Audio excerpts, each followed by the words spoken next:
وقال الذین، اور کہا ان لوگوں نے جنہوں نے کفروا کفر کیا، للذین آمنوا، واسطے ان لوگوں کے جو ایمان لائے، اتبعوا، پیروی کرو، سبیلنا، ہمارے راستے کی، ولنحمل، اور ہم ضرور اٹھا لیں گے، خطایاکم، تمہاری خطائیں۔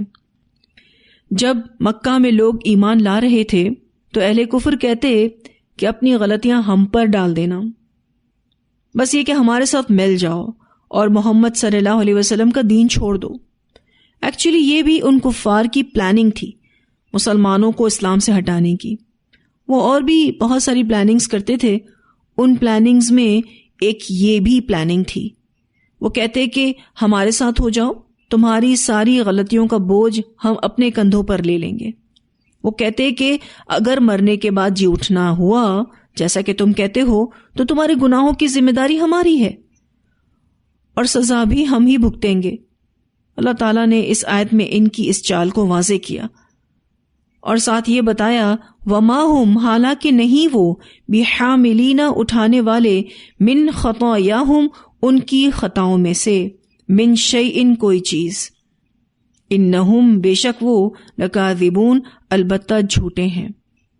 اللہ تعالیٰ نے ساتھ میں یہ بھی بتا دیا کہ کل قیامت کے دن کوئی کسی کا بوجھ نہیں اٹھائے گا، تو کسی کی وجہ سے غلط کام نہ کریں۔ کوئی ہمیں یہ کہے کہ یہ غلط کام کر لو میری خاطر، میں تمہاری جگہ اللہ کو جواب دے دوں گی، تو ایسا کچھ بھی نہیں ہونے والا۔ ہر کسی کو اپنا بوجھ خود اٹھانا ہے، اللہ کے سامنے خود جواب دینا ہے۔ دیکھیں، اگر ہم کوئی نیک کام کرتے ہیں نا اور ہمیں دیکھ کر کوئی کرے تو obviously اس کا صدقہ جاریہ ہمیں پہنچے گا، لیکن اگر ہم کوئی گناہ کا کام کرتے ہیں اور ہمیں دیکھ کر دوسرا بھی اس گناہ کو کرتا ہے تو لازمی وہ ہمارے لیے گناہ جاریہ ہے۔ اگر ہمیں کوئی دیکھ کر گناہ کر بیٹھا اور ہم نے خود کو تو ٹھیک کر لیا، ایسے میں ہمیں کیا کرنا ہوگا؟ ہو سکے تو اس کی اصلاح کر دیں، لازمی طور پر کوشش کریں کہ اصلاح کر دیں، بتائیں کہ ہم نے جو کیا تھا وہ غلط تھا، آپ بھی اس کو چھوڑ دیں، خود بھی توبہ کریں، استغفار کی کثرت کریں اور صدقات کریں، کیونکہ صدقات سے اللہ تعالیٰ کا غضب ٹھنڈا ہوتا ہے، گناہ معاف ہوتے ہیں۔ یہاں آپ دیکھیے کہ کیسا میسج آیت میں دیا جا رہا ہے۔ یہ بھی ایک آزمائش ہے نا، جب آپ دین کے راستے پر چلیں گے نا تو بہت سارے لوگ آپ کو بھی شیک کرنے کی کوشش کریں گے، کہیں گے کچھ نہیں ہوتا، تھوڑا بہت غلط کر لو، اور اگر جواب دینا پڑے گا تو ہم جواب دے دیں گے آپ کی غلطی کا، ابھی تو انجوائے کر لو، زندگی کو گزار لو، اچھے سے گزار لو، مزے کر لو۔ لیکن یہ ایک آزمائش ہے اور ایمان کی طرف سے آنے والی آزمائش ہے۔ خود کو کسی کی بھی وجہ سے غلط کام میں ملوث نہ کریں۔ کوئی بھی اگر آپ کو یہ کہتا ہے کہ میری خاطر کر لو یہ غلط کام، صرف اور صرف میری خاطر کر لو، میں تمہارا جواب دے دوں گی اللہ تعالیٰ کو، کبھی بھی اس دھوکے میں نہ آئیں۔ ہر کسی کو اپنا بوجھ خود اٹھانا ہے، ہر شخص نے اپنی غلطی کا جواب اللہ تعالیٰ کو خود دینا ہے۔ کوئی ہماری غلطیوں کا جواب نہیں دے گا، ہمارے بہاف پر کوئی بھی ہماری غلطیوں کا جواب نہیں دے گا، اور نہ ہی وہ سزا بھگتے گا، سزا بھی ہمیں ہی بھگتنی ہوگی۔ اور یہاں پر آپ دیکھیے اللہ سبحانہ تعالیٰ نے کتنا واضح طور پر بتا دیا وما ہم بحاملین من خطایاہم من شیء انہم لکاذبون وَلَيَحْمِلُنَّ أَثْقَالَهُمْ، اور البتہ وہ ضرور اٹھائیں گے اپنے بوجھ، وَأَثْقَالًا، اور کچھ بوجھ، مَعَ أَثْقَالِهِمْ، اپنے بوجھوں کے ساتھ، وَلَيُسْأَلُنَّ، اور البتہ ضرور پوچھے جائیں گے یوم القیامت، قیامت کے دن، عَمَّا كَانُوا يَفْتَرُونَ، اس چیز کے بارے میں جو تھے وہ گھڑا کرتے۔ اللہ تعالیٰ فرماتے ہیں کہ ہر شخص نے اپنا بوجھ خود اٹھانا ہے، اور ایسے لوگ اپنے بوجھ تو اٹھائیں گے ہی اٹھائیں گے، اپنے بوجھوں کے ساتھ کئی اور بوجھ بھی اٹھائیں گے۔ اچھا، یہ کون سا بوجھ ہے؟ یہ گناہ جاریہ کا بوجھ ہے۔ یعنی اگر کسی نے غلط کام کیا اور اس کا سبب کوئی اور شخص تھا تو obviously اس شخص کو اپنے گناہ کا بھی بوجھ اٹھانا ہے، اور اسے دیکھ کر جس نے بھی غلط کام کیا ان کے گناہوں کا بوجھ بھی وہ اٹھائے گا۔ رسول اللہ صلی اللہ علیہ وسلم نے فرمایا جو شخص ہدایت کی طرف بلائے تو اسے اس ہدایت پر چلنے والوں کے اجر کے برابر اجر ملے گا، تاہم ہدایت پر چلنے والوں کا اجر کچھ بھی کم نہیں ہوگا۔ اور جو شخص گمراہی کی طرف بلائے تو اسے اس گناہ پر چلنے والوں کے گناہ کے برابر گناہ ہوگا، اور گناہ پر چلنے والوں کے گناہ میں بھی کچھ تخفیف نہیں ہوگی۔ اسے مسلم نے روایت کیا ہے۔ یعنی اگر میں کسی کو نیکی کی طرف بلاؤں گی تو لازماً اس شخص نے جو نیکی کی اس کا اجر مجھے بھی ملے گا۔ نو ڈاؤٹ اس نیکی کرنے والے کے اجر میں کوئی کمی نہیں کی جائے گی۔ بالکل اسی طرح سے اگر میں نے کسی کو غلط چیز کی طرف بلایا، گمراہی کی طرف بلایا، تو پھر اس غلطی کی سزا یا اس غلطی کا بوجھ میرے نامہ اعمال میں بھی لکھا جائے گا۔ گو کہ گناہ کرنے والے کے گناہ میں بھی کوئی کمی نہیں ہوگی۔ یعنی اگر کسی نے کسی کو دیکھ کر گناہ کیا ہے تو اس کو بھی گناہ ملے گا، کیونکہ اس کو بھی تو اللہ نے عقل دی ہے نا۔ وہ اپنے آپ کو بچا سکتا تھا، لیکن اس نے اپنے آپ کو نہیں بچایا تو اس کو تو سزا ملے گی، اس کی سزا میں کوئی تخفیف نہیں ہوگی۔ تو یہ جو صدقہ جاریہ اور گناہ جاریہ کا معاملہ ہے نا، اس حوالے سے ہمیں بہت زیادہ احتیاط برتنے کی ضرورت ہے۔ ہم بہت ساری چیزیں نادانستہ طور پر کر جاتے ہیں، غلط کر جاتے ہیں، غلط کہہ جاتے ہیں، اور سامنے والا شخص اس کو لے لیتا ہے۔ کیا جواب دیں گے اللہ تعالیٰ کو؟ اسی لیے اپنے عمل پر بہت زیادہ فوکس کرنے کی ضرورت ہے۔ رسول اللہ صلی اللہ علیہ وسلم نے فرمایا، جب بھی کوئی انسان ظلم سے قتل کر دیا جاتا ہے تو آدم علیہ السلام کے سب سے پہلے بیٹے کے نامہ اعمال میں بھی اس قتل کا گناہ لکھا جاتا ہے، کیونکہ قتل ناحق کی بنا سب سے پہلے اسی نے ڈالی تھی، یعنی اسی نے ہی اس کی ابتدا کی تھی۔ اسے بخاری نے روایت کیا ہے۔ اب آپ دیکھیے قیامت تک جتنے بھی قتل ہوں گے، آدم علیہ السلام کے پہلے بیٹے قابیل کے نامہ اعمال میں اس کا گناہ لکھا جاتا ہے، یعنی جتنے بھی قتل قیامت تک ہوں گے اس کا گناہ جاریہ آدم علیہ السلام کے پہلے بیٹے کے نامہ اعمال میں لکھا جائے گا۔ کیوں؟ کیونکہ اس نے ابتدا کی تھی۔ کتنی ڈرانے والی حدیث ہے۔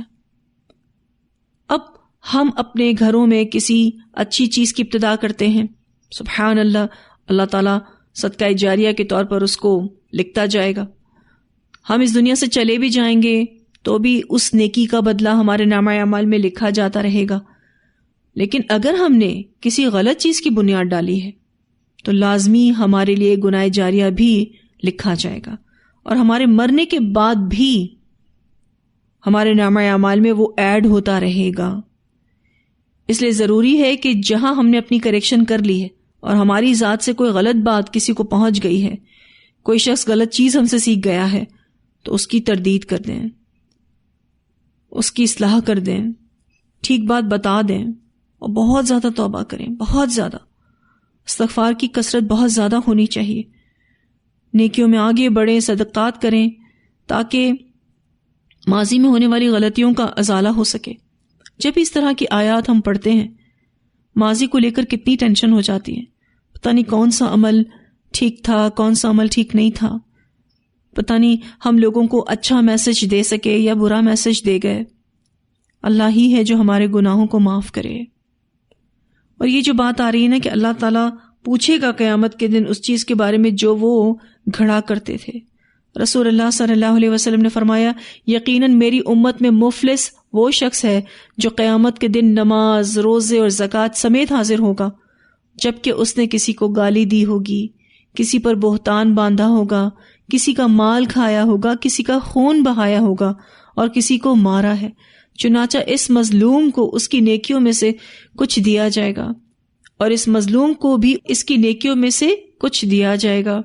بس اگر اس عائد شدہ حقوق کی مکمل ادائیگی ہونے سے پہلے اس کی نیکیاں ختم ہو گئیں تو ان مظلوموں کے گناہ لے کر اس پر ڈال دیے جائیں گے، پھر اسے آگ میں پھینک دیا جائے گا۔ اسے مسلم نے روایت کیا ہے۔ یہ ہے امت کا سب سے غریب شخص، مفلس شخص۔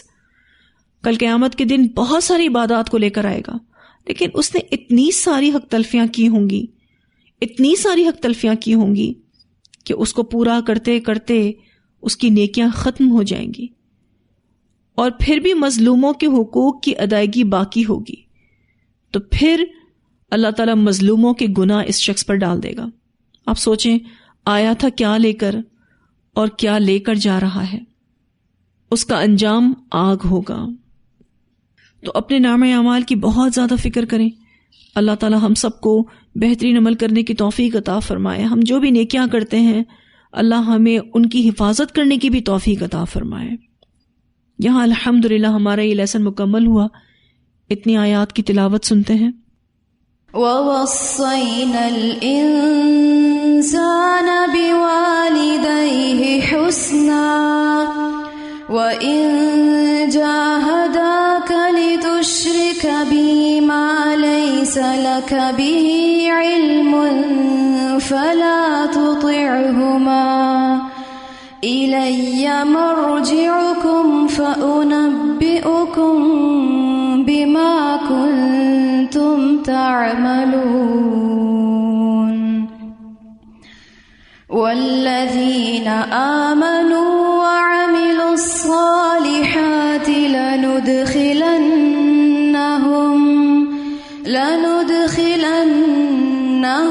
فِي الصَّالِحِينَ وَمِنَ النَّاسِ مَن يَقُولُ آمَنَّا بِاللَّهِ فَإِذَا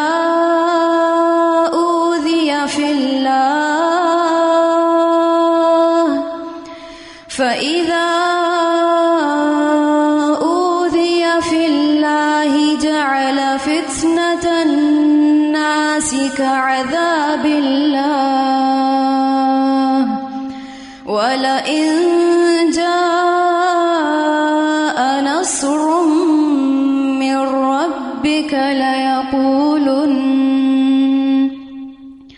لَيَقُولُنَّ إِنَّا كُنَّا مَعَكُمْ أَوَلَيْسَ اللَّهُ بِأَعْلَمَ بِمَا فِي صُدُورِ الْعَالَمِينَ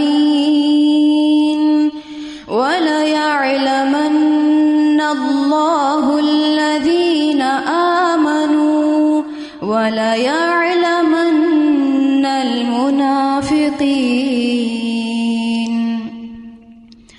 وَقَالَ الَّذِينَ كَفَرُوا لِلَّذِينَ آمَنُوا اتَّبِعُوا سَبِيلَنَا وَلْنَحْمِلْ خَطَايَاكُمْ وَمَا هُمْ بِحَامِلِينَ مِنْ خَطَايَاهُمْ مِنْ شَيْءٍ إِنَّهُمْ لَكَاذِبُونَ وَلَيَحْمِلُنَّ أَثْقَالَهُمْ وَأَثْقَالًا مَعَ أَثْقَالِهِمْ وَلَيُسْأَلُنَّ يَوْمَ الْقِيَامَةِ عَمَّا كَانُوا يَفْتَرُونَ۔ بہت اہم لیسن الحمدللہ، اور اس میں بہت اہم میسیجز ہمیں دیے گئے۔ ہمیں یہ بتایا گیا کہ ایمان اور آزمائش لازم اور ملزوم ہیں۔ پھر یہ کہ ہم اللہ کے راستے میں جو بھی ایفرٹس کرتے ہیں اس کا اجر ہمیں ضرور ملے گا، دنیا میں بھی اور آخرت میں بھی، اور اللہ تعالی ہمیں ایمان اور عمل صالح کا فائدہ نصیب کرے گا، برائیاں ہم سے دور ہو جائیں گی، احسن جزا ملے گی، صالحین کا ساتھ ملے گا، احسن جزا ملے گی۔ پھر یہ کہ والدین کے اطاعت کی بات ہوئی، حالانکہ ٹاپک بالکل مختلف چل رہا تھا، لیکن یہاں اس ٹاپک کو لانے کا مقصد یہی ہے کہ اگر والدین کی طرف سے آزمائش آتی ہے تو بھی والدین کے ساتھ حسن سلوک کرنا ہی کرنا ہے۔ رکنا ہے تو کس چیز سے؟ کہ اگر وہ شرک کرنے کا کہیں یا کچھ غلط کرنے کا کہیں تو اس سے رک جانا ہے، اس میں ان کی اطاعت نہیں ہوگی، کیونکہ اللہ سبحانہ تعالیٰ کی اطاعت والدین کی اطاعت پر مقدم ہے۔ پھر یہ کہ اگر ہم سے اپنے پیارے دین کے راستے میں چھوٹ جاتے ہیں، ہماری ان سے قربت ختم ہو جاتی ہے، ہمارے دوست ہم سے چھوٹ جاتے ہیں، تو اس میں کوئی پریشانی کی بات نہیں، اللہ تعالیٰ ہمیں نیک لوگوں کی صحبت نصیب کرے گا۔ اور اس صحبت کی تو تمنا انبیاء بھی کیا کرتے تھے اور اس کی دعا بھی کرتے تھے۔ تو اللہ سبحانہ تعالیٰ نے آزمائشوں کا جہاں ذکر کیا وہاں مرہم بھی لگایا ہے کہ اگر تمہیں آزمائش آ جاتی ہے تو پریشان نہ ہو، کیونکہ تمہارا اجر بہت بڑا ہے۔ لیکن یہ کہ اگر کسی شخص کا ایمان کمزور ہے، اس کے اندر منافقت ہے، تو وہ ایمان کے دعوے تو بڑے بڑے کرتا ہے، لیکن جیسے ہی اس کو اللہ کے راستے میں کوئی تکلیف آتی ہے تو اس کو ایسا لگتا ہے کہ لوگوں کی طرف سے آنے والی تکلیف اللہ کے عذاب کی طرح ہے، حالانکہ یہ دو مختلف چیزیں ہیں۔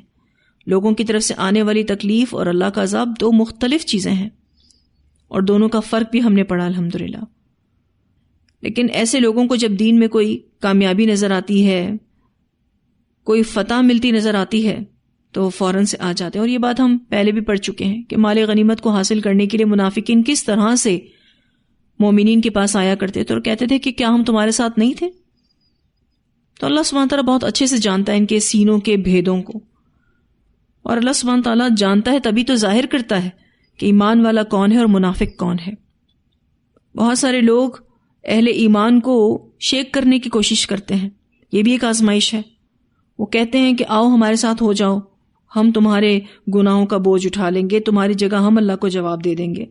وہ کیا کسی کے گناہوں کا بوجھ اٹھائیں گے، وہ تو اپنے بوجھوں کے ساتھ اور دوسرے لوگوں کے بوجھ اٹھائے ہوئے ہوں گے، کیونکہ وہ خود گناہ کرتے تھے اور لوگوں کو گناہوں کی ترغیب دیتے تھے۔ جہاں وہ اپنے گناہوں کا بوجھ اٹھائیں گے وہاں دوسرے لوگوں کے گناہوں کا بھی بوجھ اٹھائیں گے، اور اللہ تعالیٰ ان سے ضرور پوچھے گا جو کچھ بھی وہ گھڑا کرتے تھے۔ اور جب اللہ پوچھنے پر آئے گا تو بتائیے پھر کیسے کوئی شخص جواب دے سکتا ہے؟ اگر اللہ کہہ دے کہ کیوں کیا تو کیا جواب ہوگا کسی انسان کے پاس؟ تو ہماری نجات صرف اور صرف اللہ تعالیٰ کی فرما برداری میں ہے، اور اللہ کی فرما برداری ٹاپ آف دا لسٹ ہونی چاہیے۔ باقی جتنے بھی ہمارے کلوز ریلیٹیوز ہیں ان کے ساتھ جو حسن سلوک کا معاملہ ہے وہ دنیاوی اعتبار سے جاری و ساری رہے گا، لیکن اللہ تعالیٰ کی نافرمانی کرنے کا کوئی رشتہ دار کہے، چاہے وہ والدین ہو، شوہر ہو، اولاد ہو، ہمیں ان کی بات نہیں ماننی، ہمیں اللہ تعالیٰ کی ہی بات ماننی ہے۔ تو بہت اہم لیسن، بہت اہم سورۃ البقرہ کو قرآن کی چوٹی کہا گیا ہے، یعنی قرآن کی کوہان کہا گیا، لیکن کچھ مفسرین کہتے ہیں کہ عنکبوت بھی اسی طرح کی ایک صورت ہے جس میں بہت سارے ایسے میسیجز ہیں جس کی وجہ سے انسانوں کی زندگیاں سنورتی ہیں۔